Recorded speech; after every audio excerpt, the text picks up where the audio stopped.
오늘의 말씀은 사도행전 4장 11절에서 12절 말씀입니다. 이 예수는 너희 건축자들의 버린 돌로서 집 모퉁이의 머릿돌이 되었느니라. 다른 이로서는 구원을 받을 수 없나니 천하 사람 중에 구원을 받을 만한 다른 이름을 우리에게 주신 일이 없음이라 하였더라. 아멘. 작년 11월 29일 브라질의 한 프로 축구팀 가운데 샤페코엔시라고 하는 프로팀이 있습니다. 이 팀이 남미의 클럽 대항의 결승전을 치르기 위해서 콜롬비아로 비행기를 타고 이동 중에 비행기가 추락하는 사고로 그 비행기에 탑승했던 77명 가운데 6명이 생존을 합니다. 그리고 축구 선수, 그 밖에 축구의 관계자들, 코치나 감독 이런 관계자들까지 해서 한 프로 축구팀의 탑승자 가운데 다 사망하고 3명만, 6명 가운데 3명이 프로 축구팀에 해당되는 사람들이었다는 얘기죠. 말 그대로 축구팀 하나가 전멸하고 동료들이 다 죽었습니다. 그리고 살아남은 3명도 한 사람은 다리를 절단하고 또 한 사람도 축구를 다시 할 수 없을 것 같은 엄청난 부상을 당했고, 또 남은 하나도 언제 다시 축구를 할 수 있을지 기약할 수 없을 만큼 몸과 마음이 완전히 무너지고 극적으로 생명만 간신히 건진 상태입니다.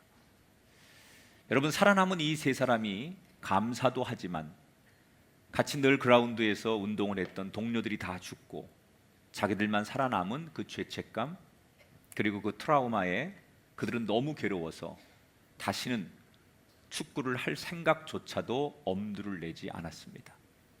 그런데 바로 그때 이 소식을 들은 전 세계 축구 팬들이 SNS로 이 생존자 3명을 위로하고 당신들 다시 그라운드에서 만나고 싶다라고 격려를 하기 시작했습니다. 얼굴도 모르고 인종도 다른 세계의 수많은 지구촌의 친구들이 이 3명에게 내가 너의 친구가 되고 싶다, 용기를 내라, 너를 응원하겠다. 그래서 그 수없는 세계의 많은 응원의 메시지를 보내는 사람들의 힘을 의지해서 이 3명이 열심히 재활을 하기 시작합니다. 그리고 드디어 올해 8월 8일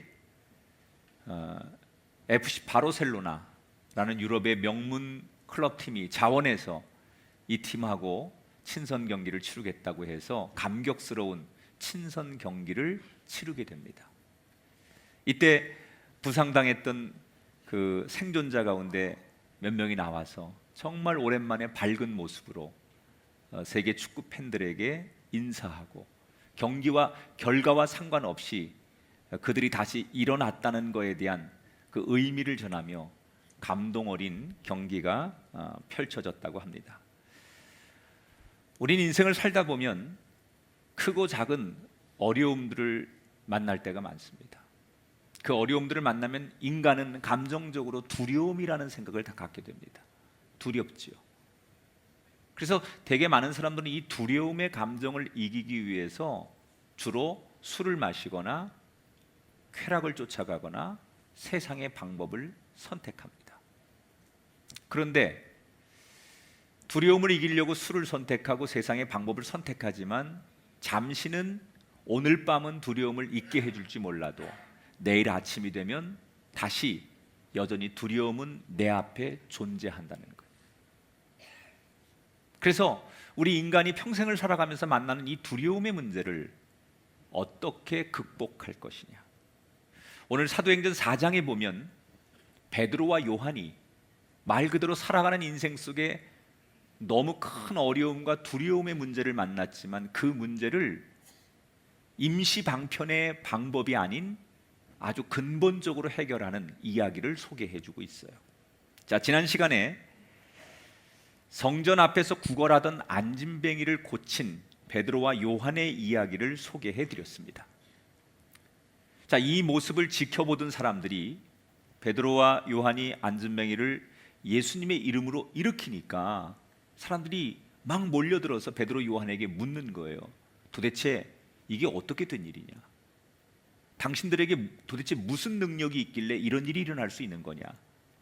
예수님이라고 하는 분은 누구냐? 이렇게 사람들이 자원해서 베드로와 요한에게 복음에 대해서, 예수님에 대해서 관심을 갖기 시작했어요. 이때 베드로가 아주 중요한 은혜를 하나 우리에게 남겨주지요. 사람들이 베드로와 요한을 주목해서 당신들 참 대단한데 당신들에게 무슨 능력이 있는지 가르쳐달라고 막 사람들이 열광할 때 베드로와 요한은 하나님의 영광을 가로채지 않아요. 뭐라고 얘기해요? 내게 능력이 있어서가 아니라 예수 그리스도의 이름으로 고친 겁니다. 여러분, 우리가 신앙생활하면서 범하는 많은 죄 가운데 하나 하나님의 일을 해놓고서 하나님이 받으셔야 될 그 영광을 인간들이 때때로 가로챈다는 거예요. 지난주에 우리는 사실 엄청난 일을 했습니다. 10,000명 이상이 모이는, 11,000명 이상이 모이는 걷기 대회를 첫 번째 행사에서 우리 교회가 해냈거든요. 모든 관계자들이, 안산의 크고 작은 단체들이 다 기겁을 하는 거예요. 기독교 연합회가 다 모여도 10,000명을 못 모으고 관에서 주도를 해도 그렇게 모이지가 않는데 한 교회가 이렇게 시작한 일의 첫 번째 행사에서 11,000명이 넘게끔 사람들이 모여서 생명이 얼마나 귀한지를 전하는 캠페인에 수없는 사람들이 놀란 건 사실이에요. 중앙에 있는 언론사들도 수십 군데에서 보도를 하면서 이 행사에 대해서 엄청나게 긍정적인 평가를 했어요. 근데 제가 돌아와서 일체 우리 스태프들에게 수고했다는 말 한마디 이외에는 냉정하게 평가에는 하겠지만 이거에 들뜨지 말아라. 왜? 이 모든 영광을 하나님이 받으셔야지. 야, 꿈의 교회 정말 대단하더라. 김학중 목사 정말 잘하더라. 이런 소리를 듣는 게 우리의 목적이 돼서는 안 된다는 거예요. 여러분, 우리가 찬양을 하고 섬김을 하고 봉사를 하고 많은 헌신을 할 때 그 결과 앞에서 하나님이 받으셔야 될 영광을 가로채는 일이 없게 되길 주의 이름으로 축원합니다. 이 베드로와 요한은 사람들이 열광할 때 제가 한 게 아닙니다. 예수님이 하신 겁니다. 예수님이 살아나셨습니다. 그리고 자기들이 경험한 예수님을 전하기 시작하는 거예요. 3년 동안 자기들이 가까이서 봤던 예수님은 어떤 분이고 어떤 복음의 능력과 그분에게 영적인 능력이 있는지를 전하고 그분이 왜 십자가의 고난과 죽음을 만나셨고 부활하셨으며 다시 승천하신 이야기를 대중들에게 사실 그대로 그들은 전하기 시작했어요. 자, 이런 상황 속에서 오늘의 본문이 이어집니다. 1절, 3절 정리된 이 성경을 화면을 통해서 같이 읽어보겠습니다. 시작. 사도들이 백성에게 말할 때 제사장들과 성전 맡은 자와 사두개인들이 이르러 그들을 잡음에 날이 이미 저물었다. 자, 베드로 요한이 사람들에게 예수 그리스도를 전하고 있었습니다. 그때 제사장과 성전을 관리하는 책임자들 그리고 사두개인들, 이 사람들이 뛰어와서 부활을 전한다는 죄목으로 베드로와 요한을 체포했어요. 그리고 곧바로 이 두 사람에게 종교 재판을 진행하려고 해요. 자, 여러분, 왜 이 사람들은 부활을 전하는 게 뭐가 잘못됐다고 베드로와 요한을 체포했을까요? 이 사람들의 논리는 이런 거예요. 예수는 분명히 죽지 않았느냐? 십자가에 로마를 반역하고 신을 모독한 죄로 죽었는데 그 죽은 예수를 다시 끄집어내서 죽은 예수를 팔아서 사실이 아닌 걸 가지고 너희들이 세상 사람들을 현혹하고 질서를 어지럽히고 평화를 깨고 있으니 너희들 용서할 수 없다. 죽은 예수를 이용해서 이 세상을 혼란을 부추기는 너희들을 용서할 수 없다. 그런 논리로 지금 베드로와 요한을 체포한 거예요. 여러분, 사탄은 한 공동체, 은혜로운 공동체, 성령이 역사할 때 그 은혜를 깨기 위해 사탄이 뭘 하느냐? 외부에 있는 멀리 있는 세력들을 동원하지 않아요. 항상 보면 때로는 가정 안에서 가족이 제일 나한테 힘든 방해자가 되기도 하고, 교회도 보면 외부의 핍박이 문제가 아니라 내부적인 시기와 분열과 다툼이 항상 교회의 제일 큰 문제예요. 가장 가까운 사람들이 고통을 주지 멀리 있는 사람을 사탄은 활용하지 않아요. 대제사장님은 여러분 성직자들 아닙니까? 예배를 관할하고 제사를 집행하는 하나님의 종들이에요.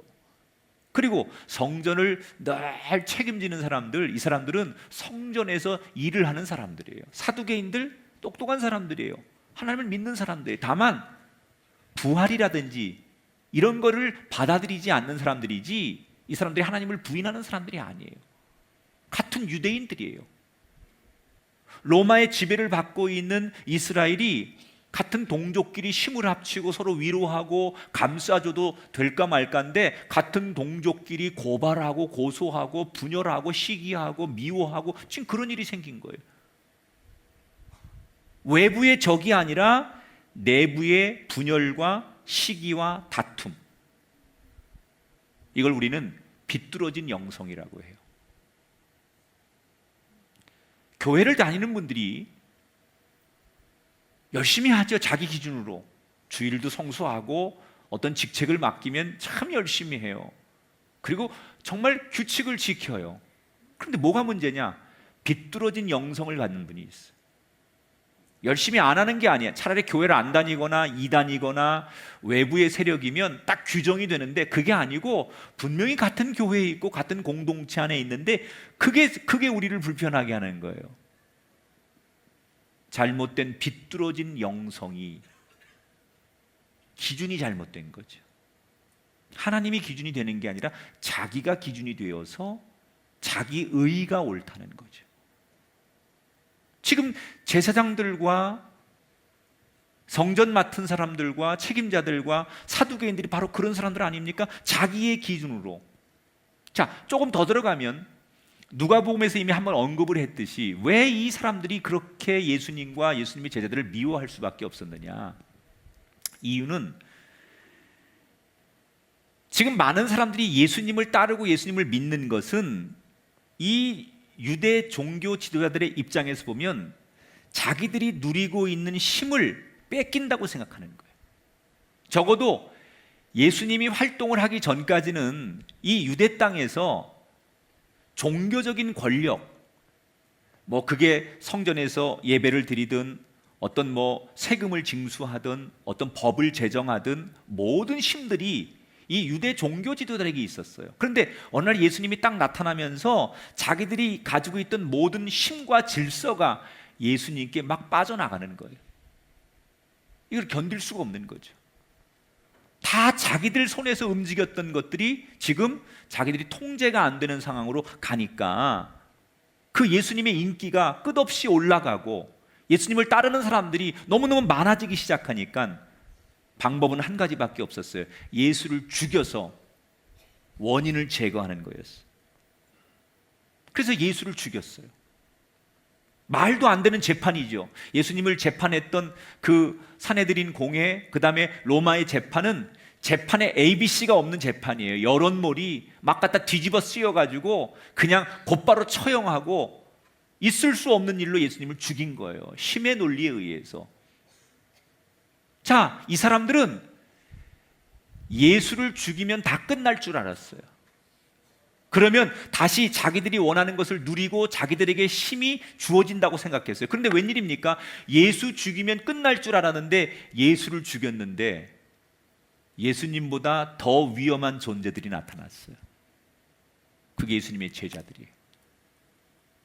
예수님만 없으면 될 줄 알았는데, 그래서 예수님을 죽였는데 예수님보다 더 위험하고 더 활동적인 존재들이 나타나서 자신들이 가진 질서와 힘을 빼앗기게 생겼어요. 그래서 이 사람들은 베드로와 요한을 체포하는 거예요. 당장 종교재판의 회부에서 예수님에게 그렇게 죄목을 누명씌워서 죽인 것처럼 이 사람들도 죽일 거라고 계획하고 이 사도들을 체포했는데, 그날 저녁에 재판을 못해요. 왜 못하느냐? 시간이 너무 지났어요. 저녁이 되는 거예요. 여러분, 지난 시간에 성전에 있는 태어나면서부터 앉은뱅이를 베드로 요한이 일으켜 세웠잖아요. 그때가 우리 시간으로 몇 시라고요? 오후 3시예요. 그리고 그 사람들에게 그 다음에 이 안진뱅이의 간증을 듣고 그 자리에서 설교를 하고 이러는 과정 속에 이미 해가 저물었을 거예요. 그리고 베드로와 요한이 체포당했으니까 밤에 재판을 할 수가 없는 거예요. 그래서 일단 재판을 내일 아침에 하기로 하고 베드로와 요한을 감옥에 가두게 됩니다. 자, 여기 여러분의 상상력이 한번 필요한 것 같아요. 베드로, 요한이 여러분이라면 그 감옥에서 여러분 무슨 생각하시겠어요? 첫째, 밤새 한잠도 못 잘 거예요. 둘째, 너무 불안하고 너무 두려웠을 거예요. 지금 내일 아침이 되면 자신들을 재판할 사람들이 누구냐? 산헤드린 공회예요. 산헤드린 공회는 어떤 사람들이냐? 예수님을 죽인 사람들이에요. 그 당시 유대인들의 최고 권력 기구 중에 하나가 산헤드린 공회예요. 이건 70명으로 구성되어 있는 재판하는 사람들인데, 전직 제사장, 현직 제사장, 그리고 그 사람들이 임명하는 사람들로 70명이 구성되어 있는 이 산헤드린 공회, 여기에 오늘 성경에 보면 안나스, 가야바나 이런 사람이 나오는데, 이게 다 누구냐면 안나스는 전직 제사장이고 가야바는 그 전직 제사장의 사위예요. 현 제사장인데, 그러니까 쉽게 말하면 그 70명이 다 누구냐? 자기들끼리, 가족들끼리 다 해먹는 사람들, 자기들이 임명하고 자기들 말 듣는 그런 사람들끼리 운영하는 최고의 권력기관이 바로 산헤드린 공회예요. 당시에 제자들이 제일 무서워했던 단체가 바로 산헤드린 공회예요. 왜? 이 사람들은 실제로 모든 권력, 모든 힘을 다 쥐고 있어요. 돈이면 돈, 인맥이면 인맥, 로마와의 결탁이면 결탁, 안 되는 게 없어요. 그래서 예수님을 죽였잖아요. 그걸 너무나 잘 알고 있는 이 제자들이 그 사람들에게 종교 재판을 받는 게 무서운 거예요. 당연히 무섭죠. 예수님처럼 죄가 있어서 죽는 게 아니라 죄목을 뒤집어 씌우고서 그냥 힘으로 밀어붙이면 자기들도 그 끔찍한 십자가의 처형을 당할 수 있다는 두려움이 당연히 제자들 마음속에 있었을 거예요. 그게 상식 아닙니까? 그렇게 불멸의 밤이 지나고 아침이 되었어요. 전 현직 대제사장들과 산헤드린 공회원들이 모두 모인 가운데 죄수들인 베드로와 요한이 끌려왔어요. 재판을 받는 거예요. 지금 모든 사람들은 뭘 상상하느냐? 베드로, 요한이 이 재판장 앞에 지금 재판관들에게 끌려올 때 그들은 벌벌 떨면서 두려워하면서 얼굴이 하얗게 질려가지고 제발 살려만 달라고 빌면서 그렇게 두려워하는 마음으로 들어오는 것을 다 상상하고 있는 거예요. 그런데 웬일입니까? 모든 사람들의 그 기대와 상상을 벗어난 행동을 베드로, 요한이 합니다. 우선 너무 당당한 거예요. 고개를 숙이지도 않아요. 벌벌 떨지도 않아요. 얼굴을 빳빳이 들고, 그리고는 오히려 얼굴에 옅은 미소를 띠며 그 70명의 재판관들 하나하나를 쳐다보며 해볼 테면 해보라는 식으로 당당하게 재판관들 앞에 걸어 들어옵니다. 보통 이곳에서 재판을 받는 사람들이 가장 익숙한 장면은 아무리 바깥에서는 별짓을 다 하고 강한 척해도 여기 들어오는 순간 벌벌 떨고 무서워하고 살려달라고 비는 것들이 익숙한 이 자리에 베드로 요한은 그렇지 않았다는 거예요. 너무 당당하게 걸어 들어옵니다. 여러분, 우리가 아는 베드로는 어떤 사람이었습니까? 몇 주 전에 예수님이 십자가에 처형당하기 전에 두려워, 자기도 같은 공모라는 공범자라는 얘기를 듣고 싶지 않아서 그게 무서워서 도망치고 숨었던 사람, 자기의 의견 하나를 누구 앞에 떳떳하게 드러내지 못한 연약하고 한 계집 종만큼도 못한 볼품없는 인생, 능력이 그거밖에 안 되는 사람이 베드로였어요. 그런데 불과 몇 주 만에 어떻게 이렇게 당당하고 어떻게 전혀 다른 사람으로 돌변할 수 있도록 무엇이 그를 이렇게 만든 걸까? 그 힌트가 오늘 10절에 나와요. 자, 같이 읽어볼게요. 10절. 너희가 십자가에 못 박고 하나님이 죽은 자 가운데 살리신 나사렛 예수 그리스도의 이름으로 너희 앞에 섰느니라. 따라합시다. 예수님의 권세만 바라봅니다. 자, 지금 이 사람들이 나와서 뭐라 그래요? 그 앞에 정말 무서운 존재들, 힘 있는 존재들, 그 재판관들을 의식하지 않고 뭐라고 해요? 우리가 오늘 당신들 앞에 서 있는 것은 예수님 이름으로 나왔습니다. 우리는 당신들보다 예수님만 바라보고 여기 나왔습니다. 여러분, 사람이 어떤 시선을 의식하느냐에 따라서 인생의 답은 달라지는 것 같아요. 지금 이 공회의 70인의 사람들은 자기를 바라보는 시선이 두 개가 있는 거예요. 첫째는 하나님의 시선, 하나님을 믿는 제사장, 성전 관리자, 사두개인들이니까 그들은 하나님의 시선을 의식하는 사람들이에요. 또 하나, 그들의 시선은 군중들, 여론, 백성들, 이 사람들의 시선을 보는 거예요.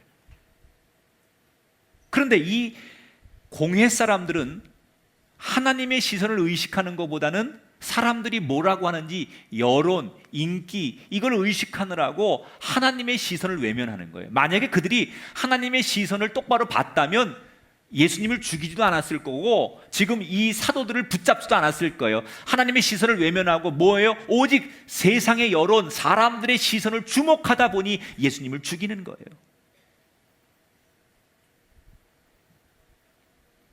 그런데 베드로와 요한은 어때요? 사람들의 시선을 주목하는 것보다 하나님의 시선을 두려워하는 거예요. 뭐라고 말해요? 예수의 권세로 나왔다. 다시 말하면 그들이 그 무섭고 두려운 그 현장에서 두려워하지 않았던 이유는 예수만 바라보았기 때문이라는 거예요. 죽음을 이기시고 모든 사망을 깨고 살아나신 예수님의 권세, 예수님의 힘, 예수님의 능력, 그 예수님의 권세만 기억하고 예수님의 권세만 의지했다는 거예요. 지금까지 이 베드로, 요한 말고 이 재판장에 섰던 다른 수많은 사람들은 보이는 권세를 의식했었어요. 그 공회원들이 가지고 있는 돈과 권력과 인맥, 이걸 의식하느라고 그들의 위협에 굴복하고 벌벌 떨고 무서워했습니다. 그런데 베드로, 요한은 달랐어요. 나는 새도 떨어뜨린다는 이 공회원들의 위협을 전혀 두려워하지 않습니다. 오직 그들이 그 무시무시한 말과 그 분위기를 바라보는 게 아니라 예수만 바라보니, 예수만 의지하니 두렵지 않은 거예요. 무엇이 그들을 그렇게 만들었어요? 성령께서 그들 안에 그들을 담대하게 만든 거예요. 사랑하는 성도 여러분, 여러분은 지금 어떤 권세에 의지하며 살고 계십니까? 많은 분들이 부인할 수 없죠. 여전히 아니라고 말하지만 실제로 우리는 돈의 권세를 의지합니다. 여러분, 돈이 얼마나 위대한 권세인지 아시죠? 재벌들의 힘, 돈 많은 사람들의 힘, 우리는 그 돈에 의해서 양심을 팔고 돈에 의해서 굽실내기도 하고 돈에 의해서 무릎을 꿇지 않습니까? 그 돈이 주는 권세가 얼마나 대단한 줄 알기 때문에 우리는 빚을 내서라도 명품을 사고 외제차를 사서 자신을 꾸미죠. 그게 권세인 줄 알기 때문에. 또 어떤 사람들은 인맥의 권세를 의지합니다. 그래서 유명한 사람들하고 어떻게든지 선을 들려고 하고 친해지려고 하고 관계를 맺으려고 하고 내가 이런 사람들을 알고 있기 때문에 나도 이런 사람이라고 자신을 과시하고 싶어하는 인맥의 권세를 사람들은 갖고 싶어 해요. 명예와 감투의 권세도 마찬가지예요. 그래서 사람들은 수단과 방법을 가리지 않고 높이 올라가려고 해요. 그런데 여러분, 이런 돈과 인맥과 권력이라고 하는 권세 분명히 존재하는 힘입니다. 그런데 이 힘은 시간이 지나면 신기루처럼 사라진다는 거예요. 잡은 것 같은데 돈이라는 게 힘이 있어요. 그래서 당장은 사람들이 굴복합니다. 근데 이 돈이 없어지면 사람들이 내 앞에 굴복하지 않아요. 인맥과 권력이 있을 때는 사람들이 벌벌 떠는데 이게 없어지면, 이게 신기루처럼 사라지면 내게 권세가 없더라는 거예요. 그런데 예수 권세는 영원합니다. 세상 권세를 이기신, 사망 권세를 이기신 예수님의 권세는 없어지지 않습니다. 여러분, 돈으로 구원받지 못합니다. 예수 권세의 구원이 있고, 예수 권세의 생명이 있고, 예수 권세의 능력이 있고, 예수님이 주시는 권세의 지혜가 있는 거예요. 우리는 세상을 무서워할 필요가 없습니다. 500년 전 마틴 루터가 95개조의 반박문을 붙이고 교황청에 맞설 수 있었던 그 두려움을 이길 수 있었던 것도 오직 루터가 예수의 권세만 바라보았기 때문에 가능한 거예요. 혹시 이 자리에 세상이 두렵고 미래가 불안하고 견딜 수 없는 염려로 살아가는 분이 계시다면 그 두려움을 세상의 방법, 세상의 권세로 이기려고 하지 마시고 오늘 베드로처럼 요한처럼 예수님의 권세로, 그 예수 권세만 바라보셔서 베드로처럼 요한처럼 두려움을 이기는 소중한 분들이 되시기를 축복합니다. 자, 이렇게 베드로와 요한은 대제사장의 신문에 당당하게 맞습니다. 사실 이 공회는 지금 이 베드로 요한을 귀신의 앞잡이나 이단이다 이렇게 죄목을 뒤집어 씌워서 이들을 정죄하려고 했습니다. 그리고 그들에게 거의 힘으로 이단의 앞잡이, 귀신의 앞잡이 뭐 이렇게 지금 두 사도를 몰아가고 있는데, 이때 이 두 사도가 그 무시무시한 재판관들 앞에, 예수님도 죽인 그 사내들인 공회원들 앞에서 당당하게 또박또박 그들의 질문에 또는 그들의 이야기에 반박을 하면서 얘기를 하는 거예요. 뭐라고 얘기를 하느냐? 맞다. 너희들이 죽인 예수님의 이름으로 내가 기도해 준 거 맞고 예수님의 이름으로 안진뱅이를 일으킨 거 맞다. 그 예수님은 부활하신 것도 맞다. 그런데 그 예수님이 누군 줄 아느냐? 너희들이 그렇게 좋아하는 구약 성경의 율법에 나온 예언을 인용해 가면서 그 예언, 율법을 신봉하는 너희들, 그 율법에 뭐라고 써 있느냐? 하나님이 이 땅에 메시아를 보낸다고 했는데 하나님이 보내신 구원자 메시아가 바로 예수님이다. 그리고 구약을 인용해 가면서 논리적으로 또박또박 반격을 하는 거예요. 자, 그러다 보니 재판을 하면 할수록 예수가 하나님의 아들인 것이 점점점 더 확실해지는 거예요. 70명이 처음에는 기세등등하게 2명을 몰아갔는데 이 2명이 70명을 상대로 해서 또박또박 반박하고 자기들의 논리를 이야기하고 할 말을 다 하기 시작하니까 시간이 지나면서 분위기가 어떻게 바뀌느냐? 2명이 70명을 압도하는 분위기로 바뀌기 시작하는 거예요. 그러니까 그 자리에 모인 공회원들 70명이 당황하기 시작하는 거예요. 아니, 자기들이 이렇게 밀어붙이면 예수도 죽였어요. 이렇게 밀어붙이면 저 두 사도도 꼼짝 못할 줄 알았어요. 자기들이 알고 있는 저 두 사도는 어떤 사람들이, 베드로와 요한은 분명히 갈릴리 촌사람들이에요. 저 사람들이 이렇게 율법을 해박하게 알 리가 없어요. 지금으로 말하면 그렇게 무슨 법적인 거를 잘 알 리가 없는 사람들이에요. 그리고 많이 배우지 못한 사람들이라 논리적이거나 이성적이거나 설득할 수 있는 언변이 없는 사람들이에요. 근데 이상한 거예요. 저 무식하고 배우지 못하고 촌스러운 저 갈릴리 출신의 두 사도가 너무나 똑똑하고 설득력 있고 공감되게 또박또박 논리력으로 맞서는데 당해낼 재주가 없는 거예요. 여러분, 맞습니다. 이 베드로와 요한은 지금으로 말하면 저 시골에서 그냥 정규 학교도 졸업하지 못한 그런 사람들 맞습니다. 그런데 어떻게 그렇게 똑똑한 법학 박사들, 철학 박사들 같은 그 사람들 앞에서 어떻게 그들의 논리를 제압하고 또박또박 이야기하면서 그들의 이야기를 반박하면서 자기들의 의도대로 이야기를 끌고 갈 수 있습니까? 그것은 성령의 힘입니다. 성령께서 함께하면 무능한 자에게 말씀의 지혜가 생기고 입술의 지혜가 생기고 언어의 지혜가 생기는 줄 믿으시기 바랍니다. 결국 이 공회원들은 두 사도의 잘못을 끝끝내 찾아내질 못해요. 논리적으로 반박을 못해요. 그래서 공회원들이 시간이 가면 갈수록 자신들이 불리해지는 거예요. 마음은 급한데 죽여야는 되겠는데 온몸은 부들부들 떨리는데 저들을 제압을 못하는 거예요. 그러니까 이 공회원들 가운데 성격 급하고 물불 안 가리는 공회원들 몇몇이서 재판이고 뭐고 변론이고 뭐고 그냥 우리 말 안 듣는 저놈들 그냥 우리 힘으로 밀어붙입시다. 신성 모독죄로 예수처럼 죽여버립시다.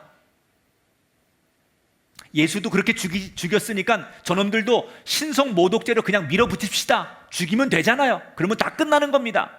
이러고 밀어붙이려고 합니다. 충분히 그럴 수 있죠.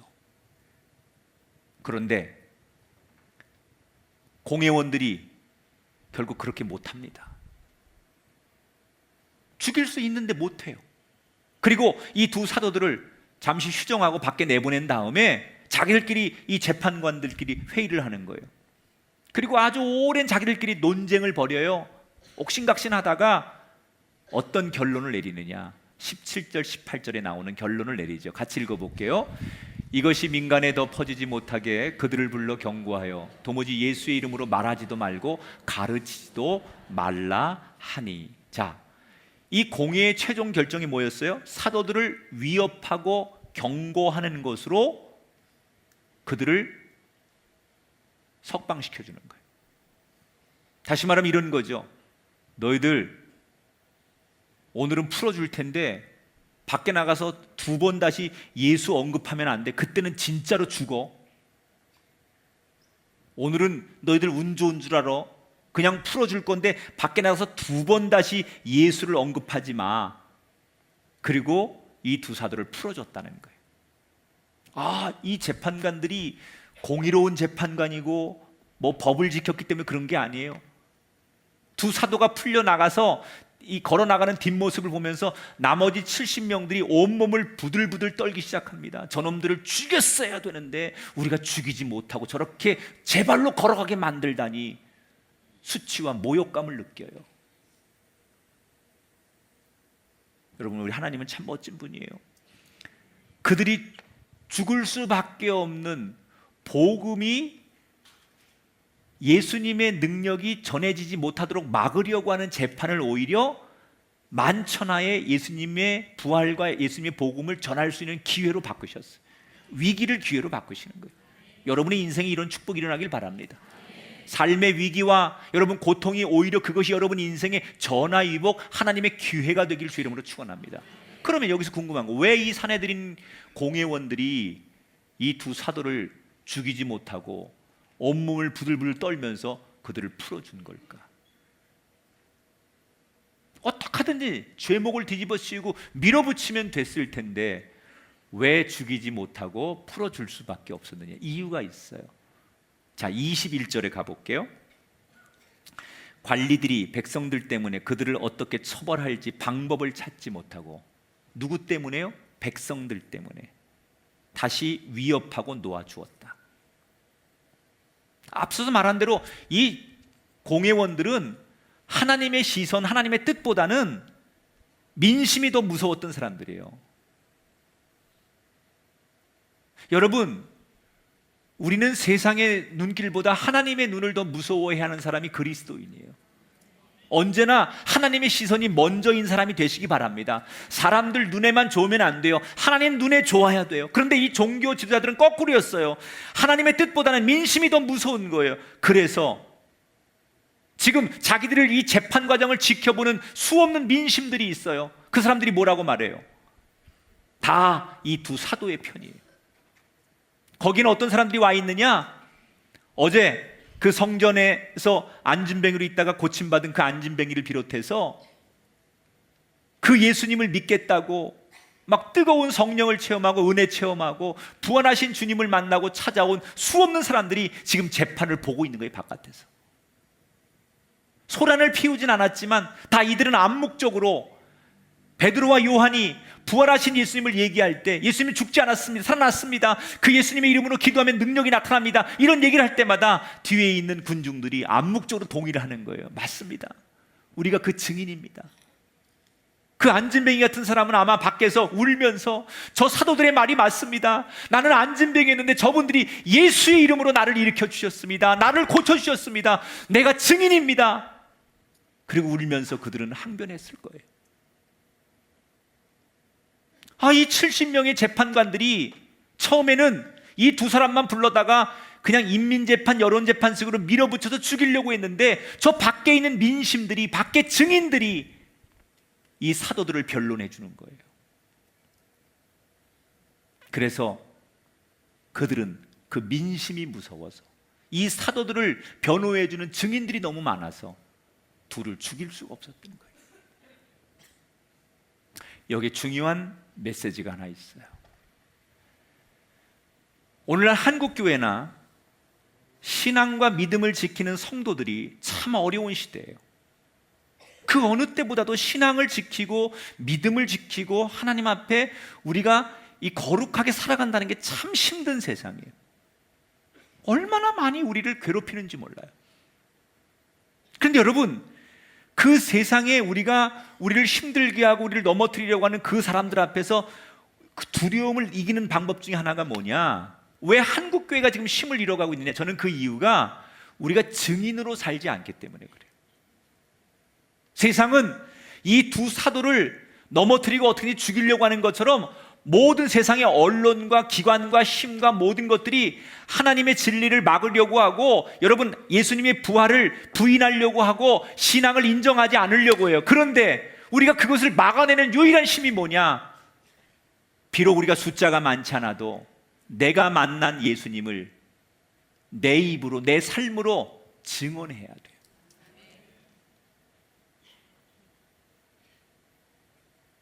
어떤 어려움이 와도 맞다, 나는 그 예수님을 만났다, 내가 그 예수님께 구원이 있다는 것을 체험한 사람이다, 그 예수님의 은혜가, 내가 예수님의 이름으로 기도했을 때 이런 은혜가 임하는 것을 나는 믿는다, 이 증언된 삶이 우리에게 필요하다는 거예요.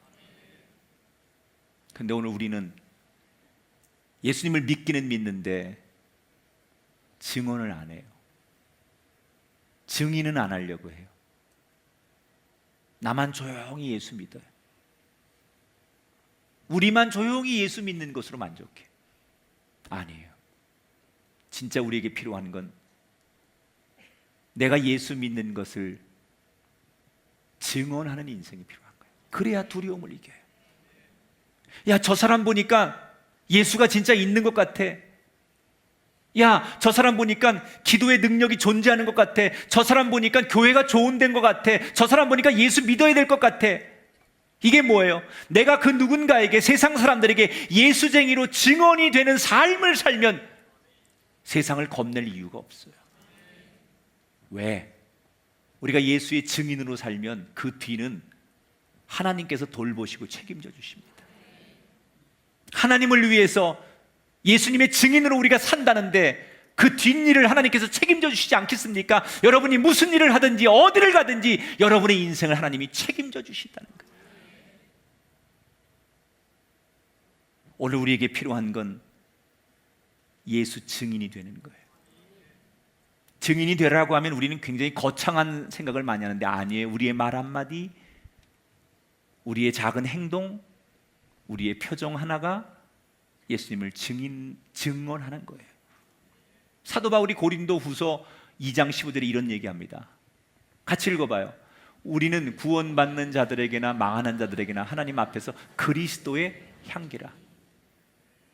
당신을 보니까 진짜 예수가 있네요. 당신을 보니까 예수 향기가 나네요. 당신을 보니까 예수님이 살아계신 것 같네요. 당신을 보니까 예수 따라가야 되겠네요. 내가 이런 증언을 듣는 인생이 돼야 된다는 거예요.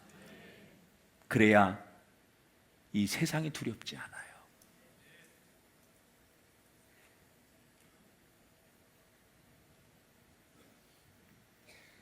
여러분, 우리는 자꾸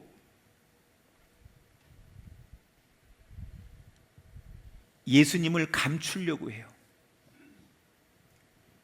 우리가 세상에 나가서 내가 믿는 예수를 가능하면 감추려고 해요. 여러분, 그리스도를 감추는 인생이 되지 마세요. 왜 여러분 그리스도를 감춥니까? 왜 복음을 감춥니까? 왜 복음의 능력을 여러분 자꾸 왜 감춥니까? 나로 하여금 이 복음이 드러나고, 나로 하여금 십자가가 드러나고, 나로 하여금 예수님이 드러나야 되는데 내가 자꾸 감추는 거예요. 내가 믿는 예수를 자꾸 숨기는 거예요. 증언된 인생, 증인으로 살지 않아요. 감추기에 급급해요. 내가 믿는 예수 별거 아닌 것처럼 내 스스로 감추는 거예요. 그러니까 세상이 점점 더 무서워지는 거예요. 예수 믿는다는 것조차도 부끄러워 얘기하지 못할 만큼 예수를 감추는 세상이 됐다는 것, 이것이 복음의 능력을 잃어버리게 만들었다는 거예요. 증언자가 되십시오. 복음의 증언자가 되시고 예수의 증인이 되십시오. 그래야 복음의 능력이 나타나는 거예요. 말씀을 정리합니다. 우리 모두는 연약한 인간이에요. 우리 앞에는 아무리 우리가 예수를 믿지만 수없는 시련과 고난, 때로는 피할 수 없는 두려움을 만나요. 그러나 성령과 동행하면 어떤 두려움도 이기게 될 줄 믿습니다. 그 성령은 우리에게 예수 권세만 바라보게 합니다. 그 성령은 우리로 하여금 예수의 증인이 되게 만듭니다. 사랑하는 여러분, 성령 충만하십시오. 그리고 예수 권세만 바라보고 예수 감추지 마시고 예수 드러내는 증인으로 살아가는 이 땅의 사도들이 되시기를 주님의 이름으로 축복합니다.